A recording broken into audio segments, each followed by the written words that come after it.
Hello बच्चों, स्वागत है आपका अपने YouTube चैनल पर जिसका नाम है राहुल बायोलॉजी क्लासेस।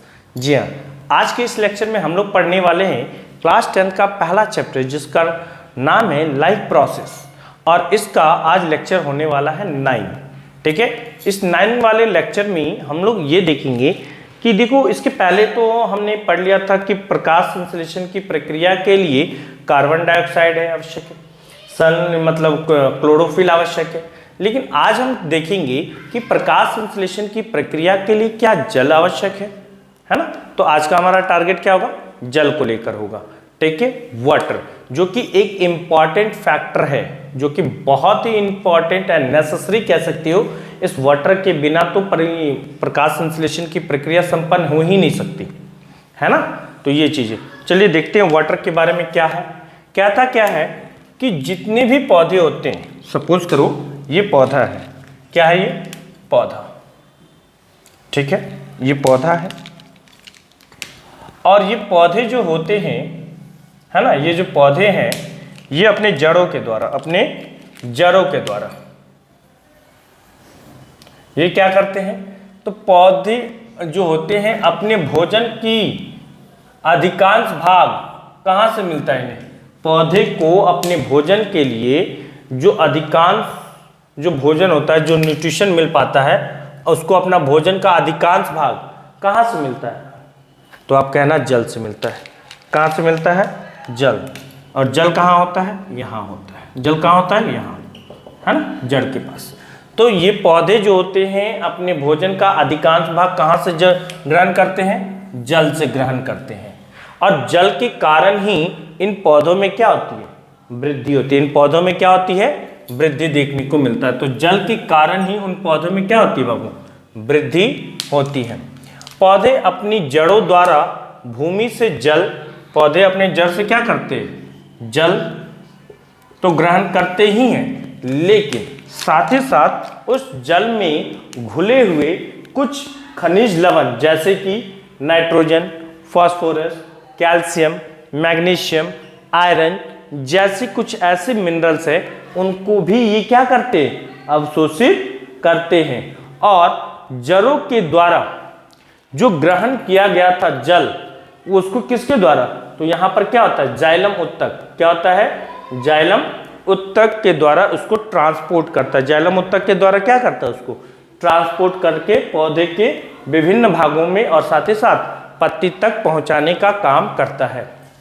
एक चीज याद रखना कि एक प्रयोग के द्वारा ये सिद्ध कर पाना, एक प्रयोग के द्वारा एक दिखाना कि प्रकाश संश्लेषण के लिए जल आवश्यक है, ये बहुत ही मुश्किल है। इसको हम एक्सपेरिमेंटली दिखा नहीं सकते। ठीक है, एक्सपेरिमेंटली इसको हम दिखा नहीं सकते, इसलिए हम यहाँ पर कोई इसके लिए एक्सपेरिमेंट नहीं कर रहे हैं। ठीक है, इसके बाद जो हमारा नेक्स्ट टॉपिक होगा, ठीक है, वो होगा सूर्य प्रकाश। पहले इस इतना को नोट कर लो, इसके बाद हम लोग सूर्य प्रकाश के बारे में डिस्कस करेंगे। नोट कर लो इसे।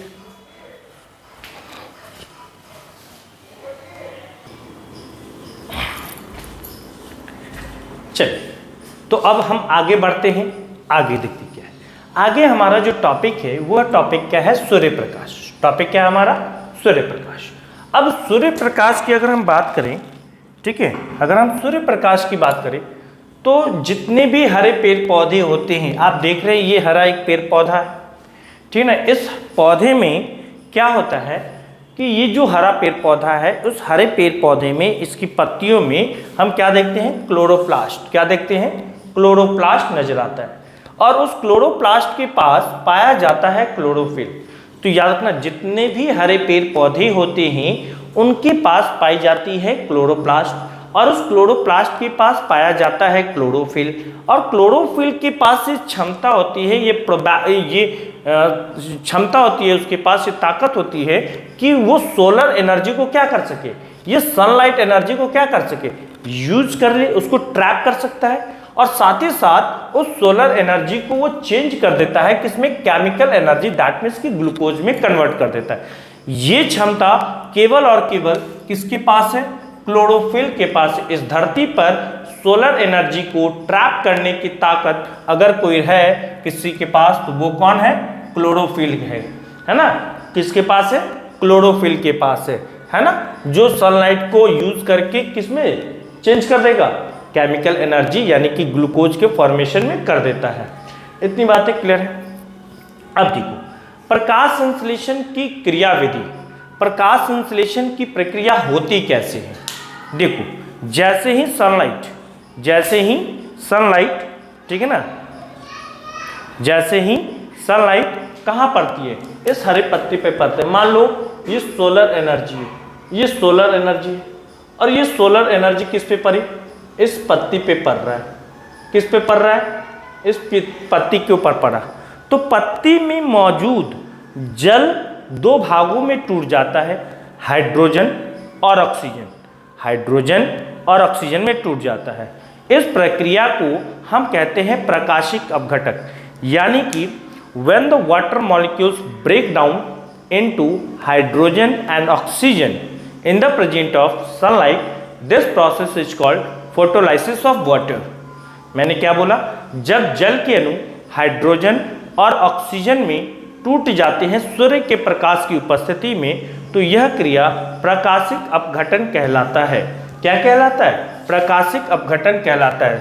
ठीक है, तो वही बातें मैंने लिखा है। देखो होता क्या है, जब सूर्य का प्रकाश हरी पत्तियों पर पड़ता है तब क्लोरोफिल उस सौर ऊर्जा को अवशोषित करता है और उस ऊर्जा के द्वारा, उस ऊर्जा का यूज करके हरी पत्ती में जो मौजूद होता है जल, उसको दो भागों में विभक्त कर देता है। उसको कितने भागों में, दो भागों में विभक्त कर देता है। पहला बोलो हाइड्रोजन, दूसरा बोलो ऑक्सीजन। पहला क्या था, हाइड्रोजन, दूसरा क्या था, ऑक्सीजन। इसमें जो ऑक्सीजन होता है ना, इसमें जो ऑक्सीजन होता है वो एटमॉस्फेयर में रिलीज हो जाता है। ये कहाँ चला जाता है, एटमॉस्फेयर में, हमारे वातावरण में चला जाता है, जिसका यूज हम लोग श्वसन की क्रिया में करते हैं।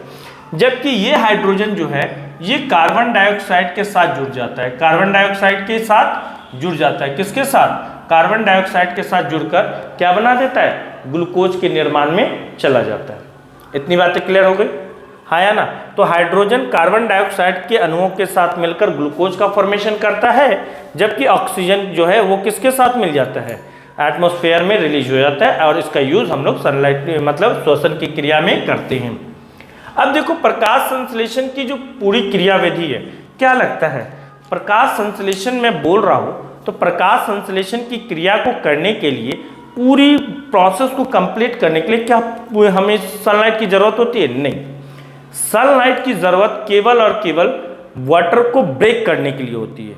सर एक बार फिर से बोल रहा हूँ, सनलाइट की जरूरत मुझे केवल पत्ती में मौजूद वाटर को तोड़ने के लिए होती है। इसीलिए ये प्रकाश संश्लेषण का पहला स्टेप है, और इस प्रक्रिया को हम क्या बोलते हैं, प्रकाश अभिक्रिया कहते हैं। क्या बोलते हैं, प्रकाश अभिक्रिया कहते हैं, यानी कि इंग्लिश में इसको कहते हैं लाइट रिएक्शन। क्या बोलेंगे, लाइट रिएक्शन कहेंगे। क्योंकि ये प्रक्रिया केवल और केवल सूर्य के प्रकाश की उपस्थिति में ही संभव है, इसलिए इस प्रक्रिया को हम क्या बोलेंगे, लाइट रिएक्शन। और ये फोटोसिंथेसिस का पहला स्टेप है, फोटोसिंथेसिस का पहला स्टेप है, जिसमें क्या होता है, हाइड्रोजन जो होता है बनता है, ठीक है, और ऑक्सीजन बनता है वाटर के ब्रेक होने से। हाइड्रोजन और ऑक्सीजन का निर्माण होता है वाटर के ब्रेक होने से, जिसमें ऑक्सीजन जो होता है वो एटमॉस्फेयर में रिलीज हो जाता है, जिसका यूज हम लोग श्वसन क्रिया में करते हैं। और हाइड्रोजन जो होता है वो कार्बन डाइऑक्साइड के साथ जुड़कर ग्लूकोज के अणुओं का निर्माण कर देता है। ठीक है, अब इसके बाद लिखा है मैंने अप्रकाशिक अभिक्रिया, और इसको इंग्लिश में कहते हैं डार्क रिएक्शन। डार्क रिएक्शन का मतलब कई लोग ये समझ बैठते हैं कि डार्क रिएक्शन कह रहा हूं तो इसका मतलब ये प्रक्रिया अंधेरे में होगी। ऐसा बिल्कुल नहीं है, ये प्रक्रिया अंधेरे में नहीं होती, बल्कि इस प्रक्रिया को करने के लिए हमें लाइट की ज़रूरत नहीं होती।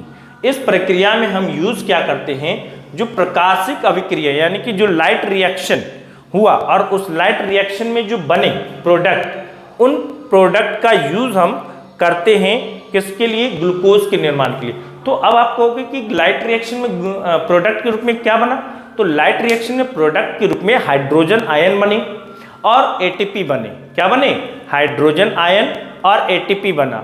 इस हाइड्रोजन आयन का यूज हम लोग क्या करेंगे, ये हाइड्रोजन जो है यूज करेंगे, कार्बन डाइऑक्साइड के साथ जुड़ेगा और कार्बन डाइऑक्साइड जुड़ के क्या बना देगा, एटीपी बना देगा और एटीपी भी यूज होगा इसमें। प्रकाशिक अभिक्रिया में एटीपी भी बना था, उस एटीपी का यूज होगा।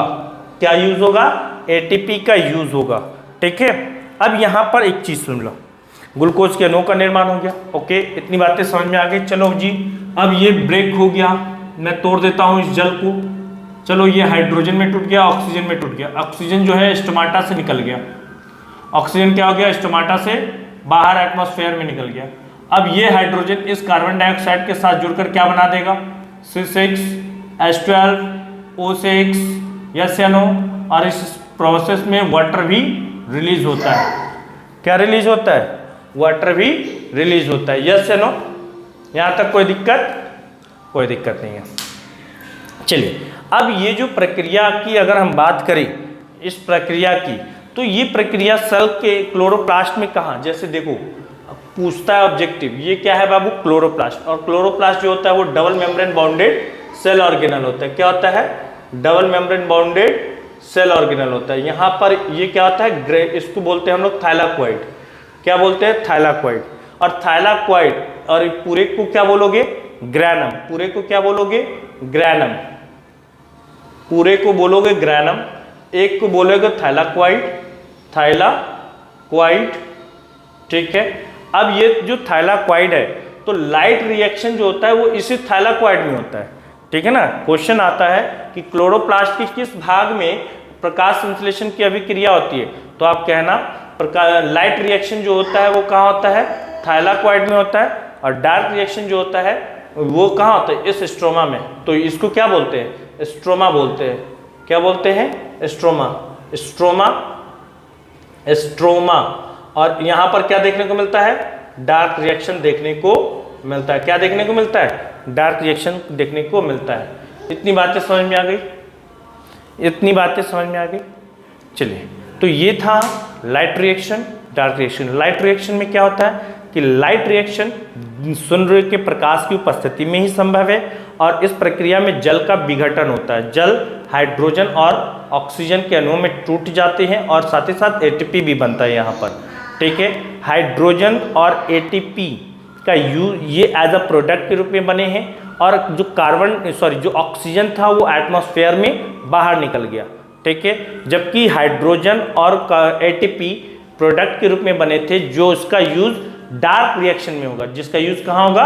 डार्क रिएक्शन में होगा, है ना? डार्क रिएक्शन कहने का मतलब होता है, डार्क रिएक्शन कहने का मतलब होता है कि इस प्रक्रिया को करने के लिए ऑक्सीजन की जरूरत नहीं होगी। इस प्रक्रिया को करने के लिए ऑक्सीजन की जरूरत नहीं होगी। सॉरी, ऑक्सीजन मैं बोल रहा हूँ, ऑक्सीजन नहीं, लाइट की जरूरत नहीं होगी। क्या होगी? लाइट की जरूरत नहीं होगी।